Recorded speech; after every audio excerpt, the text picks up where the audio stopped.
کڑا ہوتا اس لیے نہیں بنایا جاتا کہ 8 سال پڑھ پڑھ کے حدیثیں پڑھی، بخاری پڑھی، تفسیریں پڑھی، پڑھ پڑھ کے جب نکلے تو اس کو کہا جائے اب تو عالم مان گیا، پورے سیاسی گفتگو نہیں کرنی، سیاست حق ہے چوروں کا، لٹیروں کا، جگیرداروں کا۔ اب تو نے نکل کے نعرہ لگانا ہے نواز شریف زندہ باد، اب تو نے نعرہ لگانا ہے عمران خان زندہ باد۔ اس لیے آپ اپنے بچوں کو مدرسوں میں بھیجتے ہیں کہ وہ وہاں سے نکلیں اور ان سیکولر لوگوں کے نعرے لگائیں۔ ان سیکولر لوگوں کے ساتھ اتحاد کر لینا، ان کے ساتھ مل بیٹھنا، ان سے اپنی جماعتوں کا مفاد لینا، یہ سب جائز ہے۔ یہ ہمارے اسلاف کا طریقہ کار ہے۔ اسماعیل سلفی صاحب کو دیکھیں، راہل مدنی صاحب کو دیکھیں، لیکن مجھے آپ ایمانداری سے بتلائیے، المیہ ہے نا جو ذاکر بھائی نے کہا ہے، یہ بھی انہوں نے صرف آپ کے سامنے ایک جملہ پھینکا ہے، اس کی تفصیل بہت زیادہ ہے کہ 800 مدارس ضلع وفاق میں ملتے ہیں۔ مدارس حقیقت میں اس سے زیادہ ہیں۔ میں آپ سے ایک بات پوچھتا ہوں، 75 برس ہو گئے، 75 برس، کیا ہمارے پاس ایک بھی چیئرمین کا، یونین کونسل کی چیئرمینی کا حلقہ ایسا ہے جس میں ہم اہل حدیث کی بنیاد کے اوپر الیکشن جیت سکتے؟ ہم نے یہ سوچ اور فکر ہی نہیں کی، ہم نے لوگوں کی یہ ذہن سازی نہیں کی۔ ہم نے تو کہا ہماری ایک طبقہ فکر کی پوری ایک جماعت نے اس کو ویسے ہی کفر کہہ دیا، اس سے ویسے ہی لوگوں کو نائٹ کر دیا۔ 50% لوگ ویسے ہی ووٹ نہیں ڈالتے، اور جو کام کرنے والے لوگ ہیں ان کو پہلے کفر کہہ کے اس سے ویسے ہی دور کر دیا۔ 75 برس ہو گئے ہیں، ساری اہل حدیث جماعتوں کو اٹھا دیا، ہر سیاسی بھی ہیں، کوئی ایک حلقہ بنانے میں کامیاب ہوئی۔ جو حلقے تھے مولانا داؤد غزنوی الیکشن جیتے ہیں، مولانا معین الدین غزنوی الیکشن جیتے ہیں، علامہ ثانی علیہ ظہیر نے 1977 میں 36,000 سے زیادہ ووٹ دیے۔ جو حلقے تھے وہ بھی آج پی ٹی آئی کے بن چکے ہیں، نون لیگ کے بن چکے ہیں۔ تو ہمارا المیہ تو یہ ہے کہ ہم ایک یونین کونسل کا چیئرمین بھی اس وجہ سے، اس کی وجہ یہی ہے کہ تتر بتر اتفاق کی کمی ہے، جماعت میں عوام کو لانے کا ذوق شوق ہی نہیں ہے۔ علماء موجود ہیں، خطبہ موجود ہیں، لیکن عام عوام اہل حدیث کے لیے دروازے اور شٹر بند کر دیا گیا ہے کہ ان کو جماعتوں میں شامل ہونے کا موقع نہیں دیا گیا۔ ان کے لیے وہ میدان ہی نہیں فراہم کیے گئے جو ان کے انٹرسٹ کے میدان، ختم نبوت، دفاع صحابہ، یہ عوامی انٹرسٹ کا میدان ہے۔ اگر صحابہ کی تسبیح جو بند پڑھتے ہیں تو اہل حدیث بھی پڑھ سکتے ہیں، اور اہل حدیث عوام چاہتی ہے ختم نبوت میں کام کرے، دفاع صحابہ کے لیے کام کرے۔ آپ ان کے لیے دروازے کھولیں گے تو وہ لوگ کام کریں گے۔ آپ سب ساتھی جو شامل ہوئے ہیں، آپ صرف یہ اپنی ذہن میں ٹارگٹ رکھیں جو بھائیوں نے بات کی ہے ایک بڑی خوبصورت، کہ ہم دیگر جماعتوں کی طرح دھڑے بندی کی سیاست نہیں کرنا چاہتے۔ یہ جو جماعتوں کو توڑا جاتا ہے، ایک علاقے میں نہیں پائی جاتے، 2 3 گروپ بنائے جاتے ہیں، اس کی کیا وجہ ہوتی ہے آپ کے یہاں؟ ڈیوائڈ اینڈ رول، کہ جب دل چاہے اگر اس سے ناراض ہو جاؤ دوسرے گروپ کو اٹھا لیا جائے، اس سے ناراض ہو جاؤ تو تیسرے کو اٹھا لیا جائے، ساری زندگی اسی سیاست میں گزر جائے، نہ نئے لوگ آئیں، نہ جماعتیں پنپیں، نہ جماعتیں ترقی کریں۔ اللہ کے فضل و کرم سے ہم نے اس دھڑے کی سیاست کو بھی ختم کرنا ہے۔ جمعیت اہل حدیث کا موٹو اور منشور ہے، ہمارے کسی بھی علاقے میں 2 دھڑے بھی نہیں ہوں گے، 3 تو دور کی بات ہے، 2 بھی نہیں ہوں گے۔ ہم نے ایک ہی دھڑے میں رہنا ہے، اور برادرانہ یہ جو قائدین ہے، حقیقت میں یہ جو آپ کے سامنے بیٹھے ہوئے ہیں، یہ لوگوں کی نظر میں جب آپ دیگر سیاسی جماعتوں کے ساتھ بات کریں تو یہ آپ کے قائد ہیں، آپ کے لیڈر ہیں، لیکن اگر آپ کے ساتھ بیٹھے ہوئے تو آپ کے بھائی ہیں، آپ کے خادم ہیں۔ اللہ کے فضل و کرم سے مذہبی جماعت جو بنتی ہے، مذہبی جماعت بنانے کی جو ڈائنامکس ہے، آپ یہ سمجھ لیں کہ مذہبی جماعت بنائی کیوں جاتی ہے، اس کی چند وجوہات جس کے اوپر اتفاق ہے تمام اسکالرز کا، دانشوروں کا، وہ صرف چند باتیں کر کے آپ کا زیادہ وقت نہیں لوں گا۔ مذہبی جماعت یا کوئی بھی جماعت جس کو آپ کہتے ہیں گروہی جماعتیں، مطلب مذہبی جماعت بھی بنیادی طور پہ گروہی ہوتی ہے۔ گروہی جماعتوں میں لسانی جماعتیں بھی شامل ہوتی ہیں اور نیشنل جماعتیں بھی شامل ہوتی ہیں، یعنی کوئی خاص جمعیت اہل حدیث نظر آ رہا ہے نام کے ساتھ کہ یہ مذہبی جماعت ہے۔ یہ کیوں بنائی جاتی ہے؟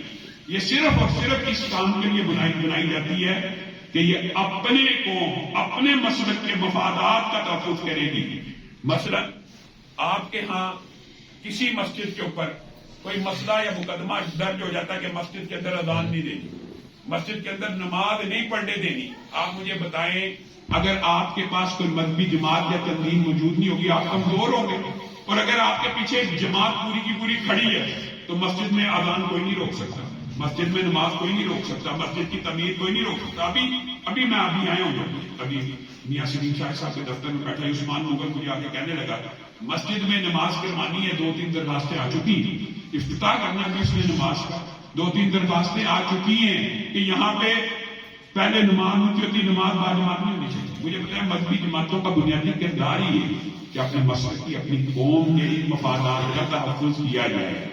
کیا مذہبی جماعتوں کا کام یہ ہے کہ اگر اس طرح کا کام مذہبی جماعت کے قائدین کو کہا جائے تو قائد کے یار مجھے ابھی عثمان نے کہا، تو عثمان نے کہا علامہ صاحب نماز ہونی ہے، میں نے 2 SPO کے اس کو نمبر دیے گجرا والا کہ آپ نے ان سے رابطہ کرنا ہے، پھر بھی نہ ہوا، ہم حاضر ہیں، کوئی بھی معاملہ ہوا اور اگر میں اس کو کہوں تو بنائی کیوں، تجھے تن بنانی نہیں چاہیے، تو پہلے اجازت مل جانی سی، تو اذان تک ہی کرنا جی، جمعہ نہیں ہو رہا اور جمعہ کسی اور مسجد ہی پڑھ لیا، کیا جماعتیں اس لیے بنائی جاتی ہیں؟ کیا جماعتوں کا یہ کردار ہونا چاہیے؟ اور دوسری بات یہ ہے مذہبی جماعتوں کی جو بنیاد ہے، گروہی یا مذہبی جو بھی جماعتیں تھیں، ان کی وجہ یہ ہوتی ہے کہ اپنے افراد کے اوپر اگر کوئی مشکل وقت آئے، پرچہ ہو گیا تو کس نے اس پرچے کو لڑنا ہے؟ انعام اللہ شفیع صاحب ہمارے کانا کے ایک امام اور خطیب کے بھائی ہیں، ان کے اوپر پرچہ ہو گیا کہ انہوں نے قرآن کو جلایا۔ کیا اہل حدیث بندہ قرآن کو جلا سکتا؟ تو ان کی نہیں ہے، ورق سے کچھ وہ جلے تو انہوں نے الزام لگا کے اس کے اوپر مقدمہ درج کرا دیا، تو اب اس کو کہا جائے کہ یار تم نے کیوں جلائے ہیں؟ اس کے ساتھ کھڑا ہو کے اللہ کے فضل و کرم سے 1.5 ماہ کے اندر اس کی ضمانت کروا کے اور جو جس نے الزام لگایا اس کو سمجھا کے کہ اللہ کے بندے آپ کو کس نے یہ غلط فہمی ڈال دی کہ اہل حدیث کبھی قرآن پاک کو توہین کی وجہ سے آپ کے دماغ کے اوپر یہ فطور کس نے ڈالا؟ وہ کچھ علماء ہوتے ہیں جو لوگوں کو اس طرح مس گائڈ کرتے تھے۔ تو بنیادی طور کے اوپر جمعیت اہل حدیث کے بھی وہی مقاصد ہیں، وہی اغراض ہیں جو مفکرین اور دانشوروں کے ہاں جن کے اوپر ان کا اجماع سمجھ لیں کہ مذہبی جماعت وہی کامیاب ہوگی جو اپنے قوم کا دفاع کرے گی، ان کے مفادات کا تحفظ کرے گی۔ پھر تیسری اور آخری بات یہ ہے مذہبی جماعت اس لیے بنائی جاتی ہے کہ حصہ بقدر جسہ معاشرے سے ہر فیلڈ میں حاصل کیا جائے۔ وہ حصہ بقدر جسہ کس طرح حاصل ہو سکتا ہے؟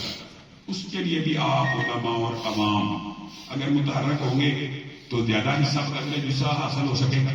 اگر آپ اپنے گھر میں بیٹھے رہیں گے اور آپ کے حق میں مثال دے رہے ہیں، اپنی سیاست ہے، اللہ کے فضل و کرم سے ابھی جمعیت اہل حدیث کو بحال ہوئے صرف 6 ماہ ہوئے اور اللہ کے فضل و کرم سے پورے پاکستان کے امن نے MPA چونکہ متحرک ہے، نظر آتی ہے، سوشل میڈیا پہ ہے، ان افراد سے رابطہ کرنا اور وہ ہر روز ہمارے دفتر میں 20 درخواستیں اور 20 MNA MPA آ رہے ہیں ہماری حمایت کریں، ہماری حمایت کریں۔ یہ کسی نے کرنا، یہ آپ لوگوں کے کام کرنے کے ہیں اور یہ اس کو کہتے ہیں حصہ بقدر جسہ۔ جس بندے سے آپ سمجھتے ہیں جمعیت اہل حدیث پاکستان کو فائدہ مل سکتا ہے، جمعیت اہل حدیث کے کاز مضبوط ہو سکتے ہیں، کل کو ہمارے کام آ سکتا ہے، اس کی آپ حمایت کریں، اس سے آپ فائدہ اٹھائیں، اس سے جمعیت اہل حدیث کو مضبوط کریں۔ یہ حصہ بقدر جسہ یہ تیسری ایسی چیز ہے جس کے اوپر اجماع ہے دانشوروں کا کہ مذہبی یا گروہی جماعت اس لیے بنائی جاتی ہے کہ وہ اقتدار میں سے اپنا حصہ بقدر جسہ وصول کر سکتا۔ تو یہ 3 ٹارگیٹس کو کم از کم ہمیں اچیو کرنے چاہیے کہ اگر خدا نہ خواستہ پاکستان کے اندر توہین صحابہ ہو یا مثلا بھی آپ گجرانوالہ میں باہر نکلتے ہیں، آپ کے سامنے ایک بورڈ لگا جس کے اوپر عورت کی فوج تصویر ہے، بے پردہ بازو ننگی ہے، تو آپ میں کم از کم اتنے افراد آپ کے پاس ہوں کہ آپ DC کے دفتر جائیں اور احتجاج کریں کہ یہ آپ ہماری ماؤں بہنوں بیٹیوں کو کیا دکھانا چاہتے ہیں، ان کو کس راستے کے اوپر چلانا چاہتے ہیں۔ احتجاج ایک ایسی چیز ہے اور قانون کے دائرے میں ہمیں پاکستان کے آئین میں یہ پرویژن موجود ہے کہ ہم پرامن احتجاج کر سکتے ہیں۔ اللہ کے فضل و کرم سے ایک بہت بڑا ادارہ جمخانہ لاہور، آپ نے سنا ہوگا فوجیوں کا ادارہ، اس کی بیک پہ وہاں پہ ایک نوجوان کو پگڑی کے بغیر انہوں نے کہا پگڑی پہننے میں تمہیں داخل نہیں ہونے دیں گے۔ اس نوجوان نے مجھے کال کی اور مجھے سارا وہ ویڈیو میسج دیا، میں کہا کوئی مسئلہ نہیں۔ اس نے کہا کہ جمخانہ کے لا کے اندر یہ بات شامل ہے، جو رسول اللہ جیسی پگڑی پہن کے آئے گا وہ اندر داخل نہیں ہو سکتا۔ وہاں پہ ایک ڈریس کوڈ ہے، کوٹ ہونا چاہیے، پینٹ ہونی چاہیے، شلوار قمیض کے اوپر بھی ویسٹ کوٹ ہونی چاہیے۔ خیر میں نے اس بات کو میڈیا کے اوپر اٹھایا، وہ اول نہ مانا۔ پھر میں نے خود براہ راست کو فون کیا بریگیڈیئر صاحب، تو میں نے ان کو کہا کہ اگر آپ نے ٹربائن کے ساتھ یعنی پگڑی کے ساتھ داخلے کی اجازت نہ دی تو میرا ایک احتجاج حق کرنا 1000 طالب علم لاہور کے لے کر کے مانا کے باہر پگڑیاں پہن کے خاموش احتجاج کروں گا، 3 گھنٹے باہر کھڑا رہوں گا. اللہ کے فضل و کرم سے تیسرے دن انہوں نے یہ نوٹس کر دیا کہ آپ پگڑی کے ساتھ داخل ہو سکتے ہیں. یہ آپ لوگوں کی وجہ ہے. آپ لوگ یہ 1000 بندہ 2000 بندہ اگر کسی ایسے ایمرجنسی کاز کے لیے اکٹھا کرنا پڑے تو ہمارے پاس اویلیبل ہو. ہم اگر چاہیں کہ ہمارے کسی عالم کے اوپر مشکل وقت آ گیا، کسی ادارے کے اوپر کسی دفاع یعنی شاعر اللہ میں سے کسی چیز کا دفاع کرنا ہے، ہم جی ٹی روڈ کے اوپر 2000 بندہ لے کے آ سکتے ہیں. تو اللہ کے فضل و کرم سے جتنے آپ بیٹھے ہیں ہم آپ کو گارنٹی دے کے کہتا ہوں آپ کبھی بھی کسی بھی مشکل کا شکار نہیں ہو سکتے. وہ قدرتی بات ہے. جوید الرائے صاحب کے اوپر نظر پڑ گئی ہے، ہمارے سیالکوٹ کے امیر، ان کے ساتھ ایک ٹریجڈی بھی، ان کے خلاف بھی وہی بات، کام کرنے والے بندے تو چاہیے نہیں، ان کے خلاف مقدمہ درج کروا دیا اور اس طرح کا جی کے ڈیٹینشن آرڈر ہے 14 دن کا. میں نے ڈی پی او صاحب کو کہا، میں بات سنیں، جس بندے نے ابتدا کی ہے وہ ڈیٹین ہوگا تو یہ بھی ڈیٹین کر دیں، دونوں کو 14 دن کر دیں، مجھے اعتراض نہیں. انہوں نے میرے سے وعدہ کر لیا کہ دونوں کو 14 دن کریں گے. باہر اب دوسری جماعت کے لوگوں نے ایسا رسول لڑا کے کوشش کی کہ اکیلے ان کو لے جائیں. تو میں نے وہاں کی جماعت کے بندوں کو صرف یہ کہا کہ آپ بندے اکٹھا کرنا شروع کریں اور آپ روڈ کے پر بندے لے کے آئیں. احتجاج ہمارا اخلاقی، قانونی، آئینی حق ہے. جس وقت بندوں کی تعداد 60-70 سے تجاوز کی ہے، ڈی پی او صاحب کا میسج آ گیا کہ آپ اپنا بندہ دیں. مطلب یہ ہے کہ آپ اتنے تو ہو کہ آپ کسی بندے کو آزاد کروانے کے لیے اگر کال دیں تو روڈ بند ہو جائے. تو اللہ کے فضل و کرم سے آپ لوگوں کی جمعیت اہل حدیث پاکستان میں جو شمولیت ہے اس کے لیے میں تہہ دل سے آپ سب ساتھیوں کا شکریہ بھی ادا کرتا ہوں اور دل میں خوشی بھی ہے. اور ایک عرصے سے علامہ طارق محمود یزدانی صاحب سے اس حوالے سے گفت و شنید بھی ہوتی رہی. سلیم شاہد صاحب کو بھی گاہے بگاہے میں فون کرتا رہا ہوں. تو یہ بات تو ایک جو خیمہ صاحب نے بات کی ہے کہ 4 سال سے فیصلہ نہیں ہو پا رہا تھا، فیصلہ ہو گیا. دیر آئے درست آئے، اللہ کے فضل و کرم سے آپ ہراول دستے کا کردار ادا کریں گے. اور جو انشاءاللہ آپ یہ ہر بندے کو اکرام اور عزت، تعلیم، اس کے مرتبے کے مطابق اس کے منصب کو دیکھ کر انشاءاللہ اس کے عزت اور وقار کو بندو احاطہ رکھتے ہوئے انشاءاللہ ان کے لیے جماعت کے اندر عہدے بھی ہوں گے. یہ عہدہ ایک ذمہ داری ہے، یہ پروٹوکول بھی ہوتا ہے لیکن ایک ذمہ داری بھی ہوتی ہے. تو اللہ کے فضل و کرم سے انشاءاللہ جمعیت اہل حدیث پاکستان کے اندر آپ کو جو آپ کی شکایات ہے محبت الفت محبت کی، دوسرا کہ ہر وقت اویلیبلٹی کی، اور تیسرا جو آپ نے بات کی ہے میرے ذہن سے وہ نکل رہی تھی فائنینشیل کرپشن کی. تو یہ بات تو آپ لوگوں نے جج کرنی ہے اور آپ لوگوں نے ابلاغ کرنا. حقیقت بات یہ ہے اگر بندہ فائنینشلی کرپٹ نہ ہو اور فنانس اگر جماعتوں کا درست ہو تو جماعتیں بہت زیادہ ترقی کر سکتی ہیں. فنانس اگر درست ہاتھوں میں آ جائے، ویسے تو نہیں حضرت یوسف نے کہا تھا انی حفیظ حلیم اجعلنی علی خزائن الارض، مجھے بنایا جائے کیونکہ میں ایک اس کی صحیح مانت کی یعنی مانت میں خیانت نہیں کروں گا.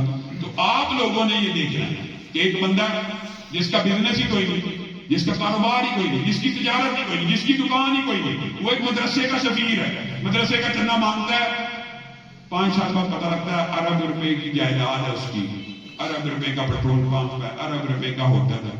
یہ تو آپ لوگوں نے لوگوں کو بتانا ہے کہ ایسا بندہ کبھی جو کاروبار ہی نہیں کرتا، وہ صرف مسجد کا چندہ اکٹھا کرتا ہے، وہ ذاتی جائیدادیں کیسے بنا سکتا ہے؟ اگر لوگوں کو آپ یہ بھی اویئر کر دیں نا، یہ آپ نے مجھے بتایا کہ 4 سال کا حساب، تو سلیم شاہ صاحب نے کہا 4 سال چھوڑے ایک سیمینار کا حساب، ایک سیمینار. تو جو لوگ مالی طور پہ کرپٹ ہوں، اخلاقی طور پہ کرپٹ ہوں، اللہ تعالیٰ پورے مسلک کو ایسے لوگوں سے بچائے اور جمعیت اہل حدیث پاکستان کو دن دگنی رات چگنی ترقی دے. اور بار بار سورۃ اذا جاء کا یہاں پہ تلاوت ہو رہی ہے تو میرے ذہن میں یہ بات بھی آ گئی کہ رسول اللہ صلی اللہ علیہ وسلم سبحان اللہ و بحمدہ استغفر اللہ و اتوب الیہ پڑھا کرتے تھے. تو آپ سے پوچھا گیا یہ کیوں آپ پڑھا کرتے تھے؟ تو رسول اللہ صلی اللہ علیہ وسلم نے فرمایا تھا اللہ نے مجھے ایک نشانی کا وعدہ کیا تھا، آج میں نشانی پوری ہوتی بھی دیکھ رہا ہوں تو تسبیح بھی کرتا ہوں اور حمد بھی بیان کرتا ہوں، استغفر اللہ بھی کرتا ہوں اور توبہ بھی کرتا ہوں. اور یہ چاروں الفاظ اس صورت میں موجود ہیں.